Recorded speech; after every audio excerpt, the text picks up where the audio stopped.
Hello and welcome, Nancy Cooper here. It has been a little while since I've done a video on twin flames.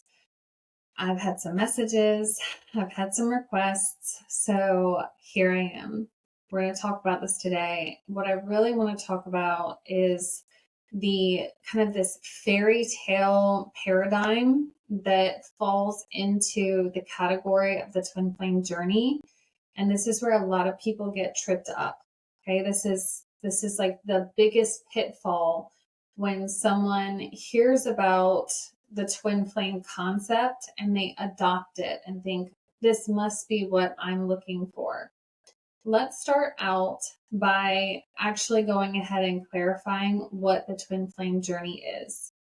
At the end of the day, the twin flame journey is about divine. Divine union can only be experienced once we have cleared out all the gunk that is human. Okay, so this is self-judgment, self-hatred, self-loathing, shame, um, all of these things. Okay, all of these low vibrational things that we adopt that stand in judgment of our human experience and of ourselves. So, in order to be able to experience divine union, we have to be able to clear that stuff out. This is why we come in contact with twin flames through our journey to mirror these things back to us. What ends up happening is people get very enmeshed with that individual that has activated these things in them, typically because of a trauma bond. So if we rewind, and take a look at how this all plays out, we're going to start to see a really significant pattern. When we come in and incarnate onto this planet, we come in with a soul plan, with an objective that we want to achieve for this lifetime when it comes to our soul's growth. This is purely the reason why we're here, is for growth and expansion, because we are part of the macroorganism that is the universe. And that macroorganism, just like a tree, just like anything else, if we were to leave it alone and give it the nutrients that it needs, it will just grow. That's its program. And so we are an extension of that, and we are meant to grow and expand. This is why when we're not doing things that feel soul satisfying and we're not really expressing our gifts and what we're here to do and to be capable of, we'll start to feel depression. It's like that saying, an idle mind is the devil's workshop. Devil, if you ascribe to that. But it's a saying, because if we're not actually pursuing and expanding and growing, then we aren't. And this feels very opposite of our program. And so we feel that disalignment in the body. Okay, that's a whole nother little tidbit for you guys. What we're going to see though is when we incarnate, we choose our families. Right? Where was our lawyer when we signed that soul contract, right?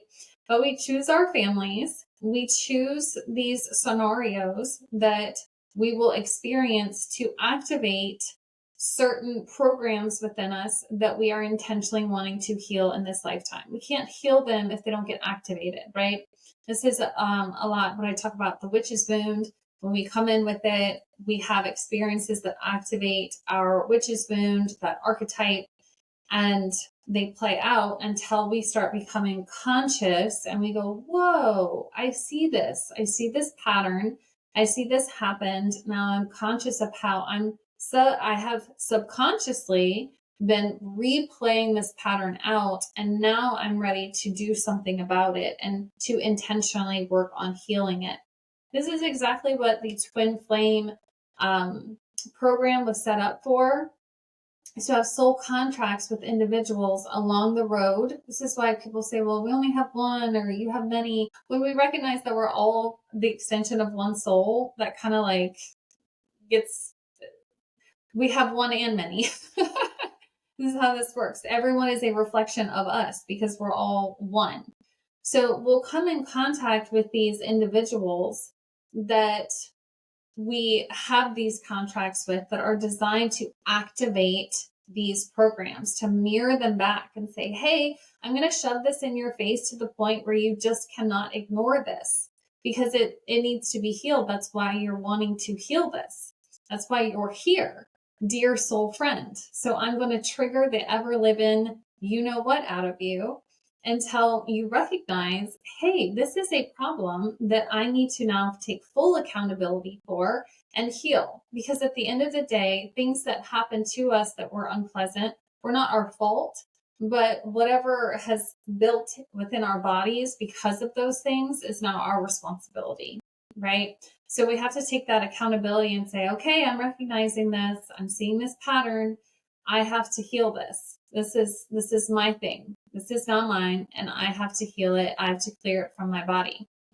So we'll come in contact with several of these, most likely on our path, until we've come to a point where we are capable of divine union. I will be very honest with you because I want to break this down. I'm really going to go in deep for y'all for this one today. The likelihood of achieving the level of ascension for divine union in this lifetime is not super high. It's not impossible. It's improbable. But it is achievable if we truly, truly lean in. The object of divine union and being capable of divine union is actually the union with ourselves. So this is where I'm going to break out of this idea that the twin flame journey is not a fairy tale. It is not some story where we're looking for this other magical person that's going to complete us and make us whole. This is where we go into what I refer to as the fairy tale paradigm, where we will find individuals that are very attracted to the twin flame concept because of their need to heal. This is really what it is. It's this unconscious need to heal. So what they think is, I'm trying to find this perfect person that's finally going to make me feel accepted and whole and healed, and everything will be perfect in the relationship, and I won't actually have to do the work because they're just going to be the perfect person for me, and it's all going to work out, and da da da da. So there's a level of us on a soul level that's like, ooh, honey, that's like red flag palooza right there on both sides. So let's look at this idea, and we're going to find others that are going to trigger us in the hopes that we're going to realize, hey, this stuff needs to be healed so that I actually can have a healthy relationship, so that I can go into a space of expansion. Because it's not expansive to just repeat the same cycles and patterns over and over again. Our souls don't want to do that. They don't. They're not programmed to do that. So this is why we'll find that we go through these cycles. Okay. So when it comes to this fairy tale concept, the fairy tale paradigm in the twin flame community, we're going to find that we have two groups. One is a group that is looking for that person. And I'll be honest, most of the time it's the feminine. I'm going to speak from that point, but it's these feminine who grew up with typically a neglective parent, one that was emotionally abusive. Most likely they would emotionally abandon, or they physically abandoned, they left, or they presented in a way where it was like, no matter what we did as a child, we weren't good enough. We couldn't be enough. We couldn't do the right thing. We just couldn't get it figured out. And this resulted in rejection. It resulted in a lack of love and acceptance. We never felt that unconditional love that we deeply desired to experience, and that should come from a parent. This is kind of this expectation that if anyone is meant to love us unconditionally, it should be our parent. But because we are so unlovable, this is the program, that even our own parent couldn't love us unconditionally, we therefore then seek as adults relationships that will make us feel like we are lovable and that someone can love us unconditionally. This is where we adopt this idea, well, oh, it must be twin flame because this is This is going to finally make me feel loved and accepted. This is going to make me finally feel like I'm whole. And so subconsciously, by entering into this relationship and it just this perfect person finally accepting me, warts and all, as we say as a joke, but like finally accepting me for everything, it's going to make up for the neglect that I experienced as a child. This is why we subconsciously play out these dynamics in relationships and partnerships, because we're trying to make it make sense. For why was I rejected? Why was I not enough as a child? Why was I not worthy of this love? And if I can find someone in a relationship scenario as an adult that will finally love and accept me at this level, then it's going to make up for what happened in my childhood. And now suddenly I'll be worthy and it's going to fix everything. This is the belief. So we have this group, okay? Then we have this other group that experienced a similar trauma, a similar rejection, but instead of, and this typically becomes the masculine, I'm saying typically this can be reversed, but it's a similar trauma, same trauma probably, but it goes into the overactive response versus an underactive where it's like, I have to seek.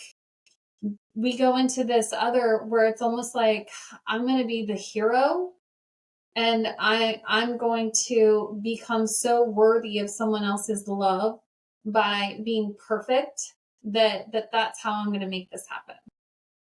So these are the ones that tend to go. We've got the feminine, typically, who are in this energy of being an empath, feeling very overly responsible for other people's emotions, feeling overly responsible, like, gosh, if I could just figure this out, make this person happy, then I'm good enough and I'm worthy enough of love.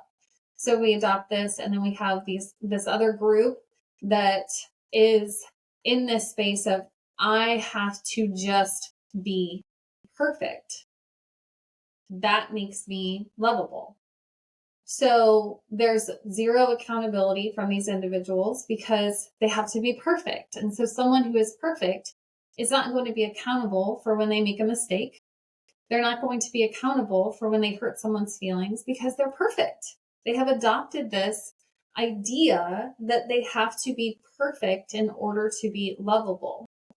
So we've got the gaslighting, we've got the manipulation, we've got the lack and ability to grow and expand within these individuals. Because if we've already adopted this belief that if I have this designer car, if I, look this certain way, have big muscles or the big truck, or, have this type of job or etc., then I'm going to be good enough and that's going to make me lovable. And so that's that. And so these people are very frozen in time. I see when men come into this category a lot, we call them, they get like the Peter Pan syndrome, where it's like they don't want to grow up. They're kind of stuck in this it's like perpetually like 25 or in college age, where it's like, we want to party, we want everybody to think we're cool, we want to be in this space. And or it's this, I have to be seen as everybody's hero. Like I'm the guy that everybody calls, or I'm the person whenever there's a problem, I'll take care of it. But then when they're in their personal lives, it's like a disaster. But everybody else believes it's like this false persona where it's like, oh no, this is the guy that you can always call and you can always count on, so-and-so. And it's that kind of energy. So because they're perfect, there's not an opportunity for growth. So how can we grow and expand in our journey as a soul if we're working in the realm of a partner that is not capable of expansion because they have like shut themselves down? Okay. They've kind of like disconnected from their feelings because the rejection is too painful. And so they just have to be perfect. So we're in this kind of realm. Well, both of these individuals are going to find themselves very attracted to the twin flame concept, because we've got the one here that's like, okay, I'm going to find this perfect partner, this other person that's going to complete me. And that's going to make up for the rejection I had as a child from a parent, most likely. And then we have this other group that has struggled in the aspect of, I never feel like anyone has ever truly loved and accepted me. And I like this idea of a twin flame because I believe that there's this perfect person out there that is going to be exactly what I need them to be in order to make me feel grand, to make me feel perfect. I don't do anything wrong. I say the right things all the time. They always compliment me in the way that I need. They're always filling me up in the way that I need. They're always meeting my needs. They're always doing it. So there's this, there's a perfect person out there that can do all this to allow me to maintain dynamic that I want to exist within. So we have both of these, and they tend to attract each other. This is why we will see that there's a lot of like empaths that then attract partners that I'm not going to label anyone, but we would most likely describe that exhibit narcissistic behaviors. And then we're in these very toxic relationships. And then we don't want to let go because we believe that this person is our twin flame because they love bombed us and finally gave us that hit of dopamine and serotonin that in the beginning that made us feel like, oh, I am loved. I am accepted. I am like worthy of having this doting and attention until that's like snapped away within a couple months, couple weeks. A lot of times they can't hold it for very long, but because we've been so deeply desiring this type of connection, when we get that love bomb, it's just like done. It must be them. Right? Y'all have been there. This is why I'm sharing this. It's important. And I know that for a lot, it's going to be like, it's just so upsetting, but this is the truth. And I respect every single person on this journey enough to tell you the truth and how this goes. So we need to identify and recognize that neither one of these categories is healthy. Neither one of these is going to really inspire us to grow and heal. We're actually going to like just re-traumatize. I mean, we get the trauma bond in here. We get that locked in from the love bombing. And then like that because we've already felt that we weren't unworthy, this other person is really going to capitalize on, using that, like, you need me, right? You're nothing without me. You have to have me. They're going to capitalize on that, knowing that the people that are going to be, and this is subconscious, but they do know on a subconscious level that people who are going to fall prey to love bombing and those tactics in the beginning, they're going to be the ones who are more easy to manipulate and to keep under their control, because they are very much deeply desiring to feel that love and acceptance, and they want to make their partner happy. So the other person will very much take advantage of that. So we've got these like ideas of it's this fairy tale, right? And these two groups that tend to adopt this concept and idea. And so we find ourselves just kind of repeating and staying in these cycles and staying in this. And it's very unhealthy. It's very unhealthy. So the invitation that I want to make to you is if you find yourself in a space where when it comes to the concept of the twin flame journey, that you're finding yourself drawn to this concept from a place of, I need to find someone else to fix my life. That, let's be honest with ourselves, that when they come in, suddenly I'll be able to get the job that I want. Suddenly I'll be able to have the house that I want. Suddenly I'll be able to finally have the courage and support that I need to make the move into having my business. Suddenly, but once this person comes in, then everything will be okay. Then it'll be enough.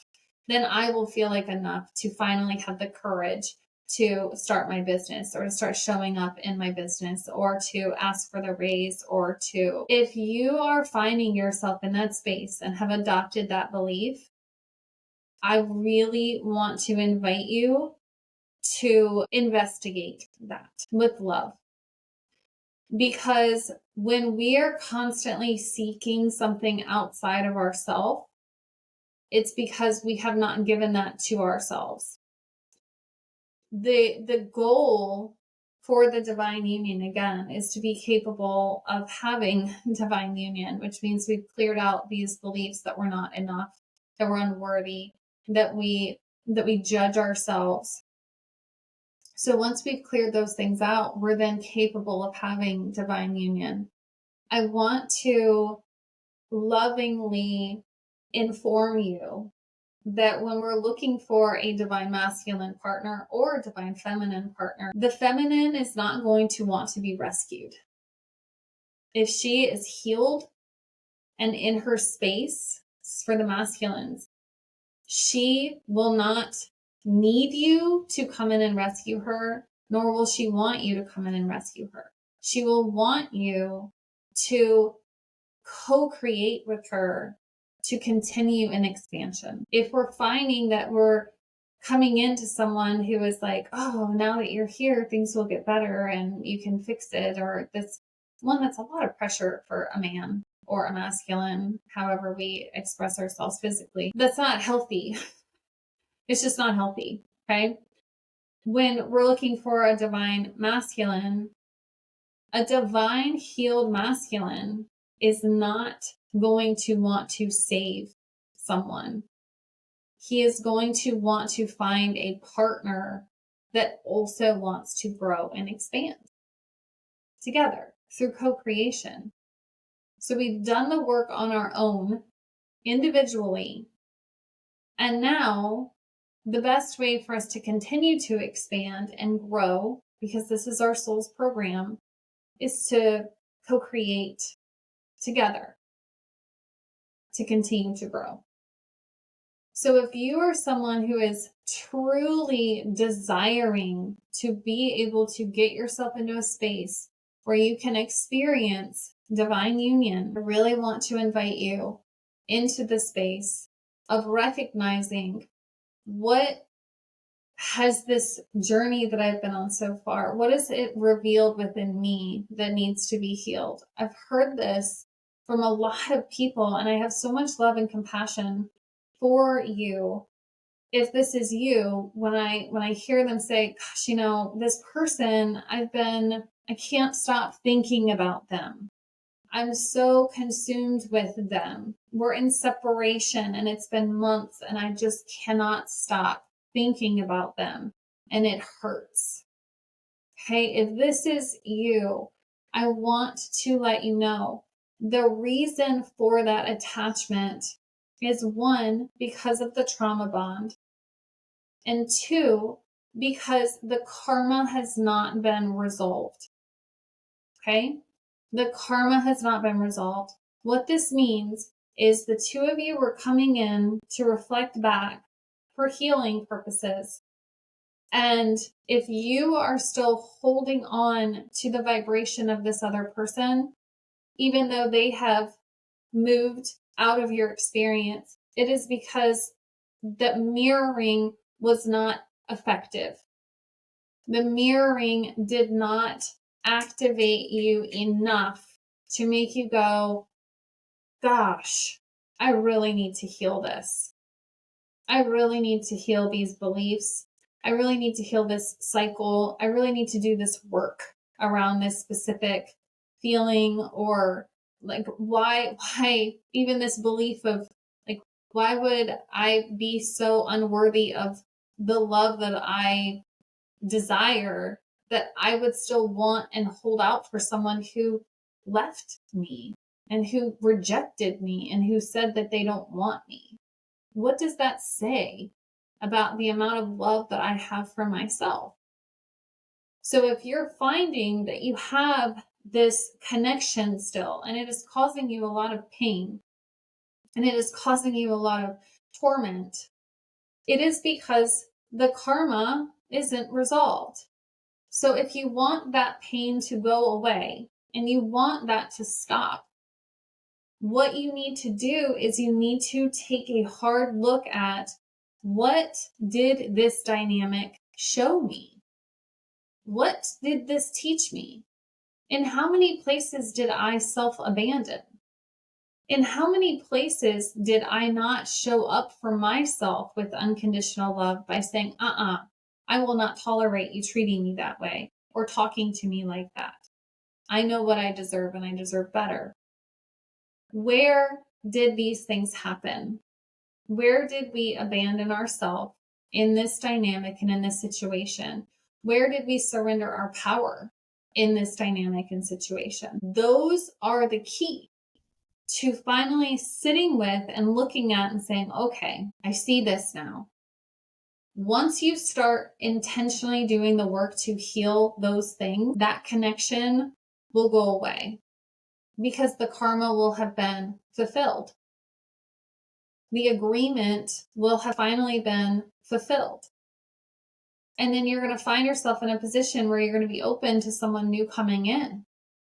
And they very well may start reflecting back things, or we might find that, oh no, it didn't hold. I'm falling back into old cycles and old patterns. Okay. The faster we can become aware of this and say, oh, hey, thank you so much, soul friend. I almost fell for your love bombing. Whoops. I'm good. The faster we can get into a place where we have healed this stuff, where we can start saying no to the things that we don't want and that we know are not going to actually give us the type of relationship, the type of love that we truly deeply desire to experience, the faster we can manifest and call in that type of experience for ourselves and to actually have it in our reality. Okay, that's what I have for you today.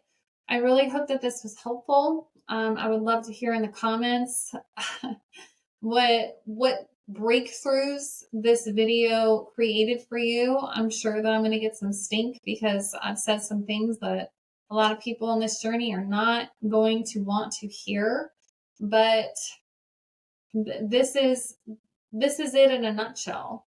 And I really hope that you will step into the invitation of recognizing and really truly looking at what were all the things that this dynamic showed me about how I truly feel about myself, about how much love I have for myself, how much I'm surrendering my power to someone else. We have to stop waiting for someone else to come in to give us whatever it is that we think we need in order to step into our next phase of our journey. Whether it's they're going to give me the courage to finally start my business. Honey, start your business. Start. They're going to finally help me, overcome the toxic pattern because we'll be able to heal together. If they are reflecting that toxic pattern back to you, that is not healing. That's called picking at a wound that's already there. And they're just letting you know it's there. If we continue to play out the cycle, it just means that we're re-traumatizing ourselves. Okay?